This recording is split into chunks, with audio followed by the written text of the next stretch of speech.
बा animal cell जानिबा तांको भितर डिफरेंस कोन प्रथमे हमें जिबा ता आकार उपरकू कोषर साइज को नबा उद्भिद कोषर साइज टी होची बृहत प्राणी कोषर साइज टी होची उद्भिद कोषर साइज ठारू बा आकार ठारू क्षुद्र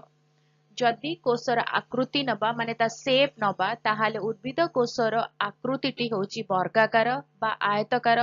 बा गोटे फिक्स्ड साइज रे से थिबो किंतु जोटा प्राणी कोष रही ता अनियमित एवं गोलाकार बा इरेगुलर बा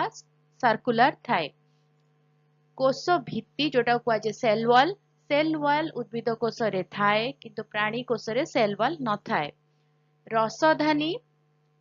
स्थायी भाबरे थाए प्लांट सेल रे किंतु क्षुद्र और अस्थायी होची एनिमल सेल रे कोष भित्ति आमे एठी जानिले उपस्थित रहिछि उद्भिद कोष रे प्राणी कोष रे उपस्थित नाही किंतु जोटा प्लाज्मा मेम्ब्रेन बा जोटा को आमे कुहंती कोष झिली ता दुईटी जाक क्षेत्र रे थाए लबक